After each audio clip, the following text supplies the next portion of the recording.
নমস্কার, আমি ডক্টর পাপিয়া সামন্ত।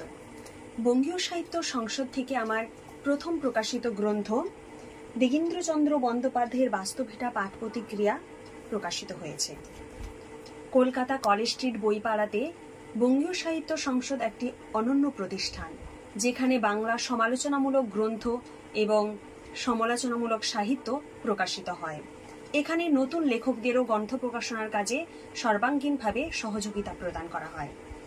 40-এর দশকের অন্যতম নাট্যকার দিগীন্দ্রচন্দ্র বন্দ্যোপাধ্যায় মূলত জীবনবাদী নাট্যকার।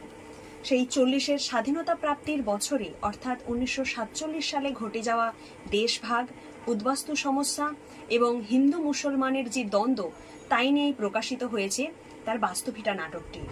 বাংলা নাট্য সাহিত্যের অঙ্গনে নাট্যকার দিগীন্দ্রচন্দ্র বন্দ্যোপাধ্যায় জনপ্রিয়তার শীর্ষে উত্তীর্ণ হতে না পারলেও তার এই বাস্তুভিটা নাটকটি জনপ্রিয়তার শীর্ষে উত্তীর্ণ করেছিল। ফলত গণনাট্য অন্যতম প্রযোজনা হয়ে উঠেছিল এই নাটকটি। আমি এই নাটকটি সম্পর্কে সর্বমোট 9টি অধ্যায়ে বিন্যস্ত করে আমি বইটিতে আলোচনা করেছি, যেখানে নাটকটিকে পুঙ্খানুপুঙ্খভাবে বিশ্লেষণ করা হয়েছে।